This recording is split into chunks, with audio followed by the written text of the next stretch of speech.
beautiful people out there. I hope you all are holding on to the best things around you in these tough times and taking a very good care of yourselves. After a long hiatus, CineMama is back I'm back. and has brought to you a film review which I feel is extremely relevant in these times when the Black Lives Matter movement is gaining momentum across the world. Let's say China. Today I'll review for you a metaphorical masterpiece which in my opinion should have gained just as much attention as Parasite did. It's an American classic which involves a deer and hit and run, but not Salman. So microwave your munchies people, as today I bring to you a symbolic horror. Directed by Jordan Peele, I bring to you Get Out. Synopsis. The horror that the film is starts growing on you right from its disturbing beginning. It's the middle of the night and we see a man, played by the charming Legate Stanfield, walking down one of the absolutely empty avenues of Brooklyn. In no time, a white car halts shadily beside him. A person gets out of it, strangles him and abducts him with no one to know why what happened. Cut to 6 months later, we see Chris Washington, a professional photographer played by Daniel Kaluuya, is happily in relationship with Rose Armitage, played by the beautiful Allison Williams. The two decide that Chris must meet Rose's parents before they get married. Thought of meeting Rose's parents visibly concerns Chris, and Rose inquires about the reason. Chris asks her whether she has told her parents that he's black. Rose assures Chris that her parents are not racists.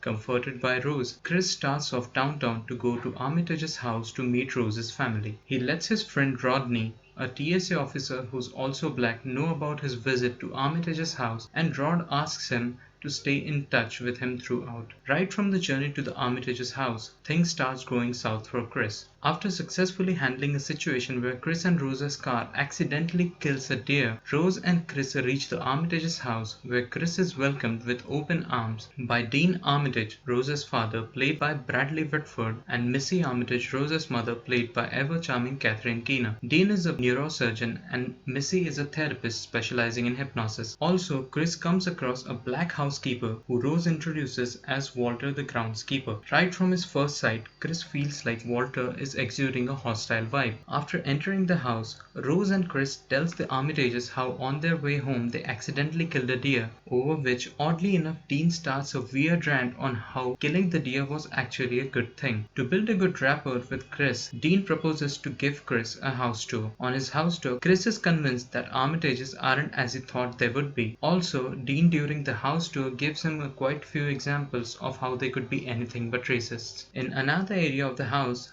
Dean introduces Chris to Georgina, the housemaid. We discover that apart from Walter, Georgina is another black member in the white Armitage family. Soon the family is joined by Jeremy, Rose's brother, played by Caleb Landry Jones, who ever since the introduction appears to have some sort of repulsion towards Chris. Lunch and dinner with the Armitages bring to Chris and Rose's attention certain instances where the Armitages behave as racists. Even after the happenings, Rose manages to convince Chris that the Armitages aren't really racist, with some inherited qualities from the entirely white Armitage family die hard.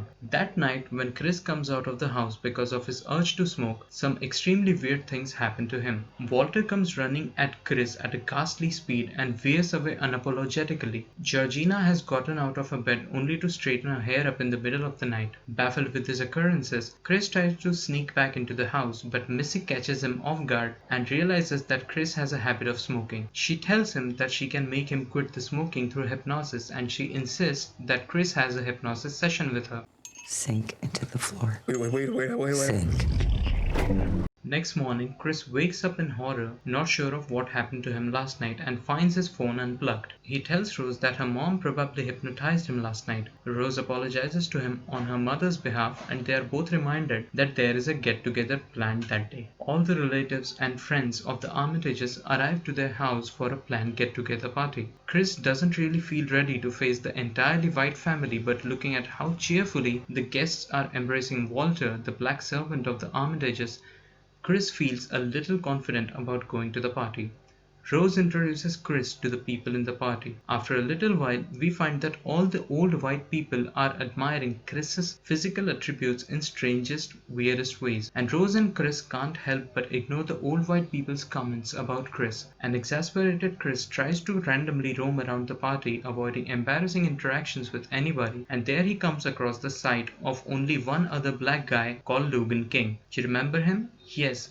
He's the guy we see being abducted in the beginning of the film. Chris too feels like he knows him from somewhere but can't really remember. Chris tries to interact with him, but even Logan, just like Walter and Georgina, has hostile vibe to him. He doesn't feel like a regular black guy to Chris. Logan tells his much older white spouse that Chris said to him that he felt much more comfortable with having another black guy around. Chris freaks out, thinking what kind of a black guy would give out an insider talk like that to a white person. He tries to report the happenings to Rodney, but again he finds his phone unplugged. Further, Chris meets a blind white man named Jim Hudson, who coincidentally turns out to be the owner of Hudson Galleries, who regularly display Chris's picture in their exhibitions. Chris has some strange conversations with him. Later in the party, when Chris tries to click Logan's picture to send his picture to Rodney, the flash of the camera triggers seizures in Logan, and Logan attacks Chris and asks him to get out of there. Now it's a lot to take in for Chris, and he plans to immediately return back to his town with Rose. That evening, when Chris asks Rose to pack and leave for town with him,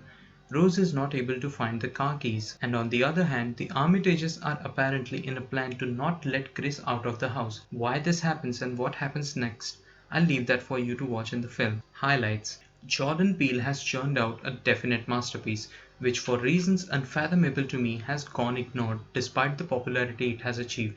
Skillfully crafted. If Get Out were a book, I would definitely compare it with George Orwell's Animal Farm and 1984. That's how metaphorical and symbolic the entire film is. The film poetically represents the congestion that people of color have to face in the society which white people apparently have laid their claim on for a significant period of time. Instances like the one where Chris is asked for an ID by a white police officer even when he was not driving, and how Chris handles it, gives you an idea of the kind of discrimination people of color have had to face in every place they have gone. Each frame of the film has a tinge of horror to it. The eerie calmness in the most perplexing situations give you chills for days together, and tense sequences are crafted to become absolutely immersive experiences. Look out for a sequence where Walter comes running towards the confused Chris standing in the blue moonlight.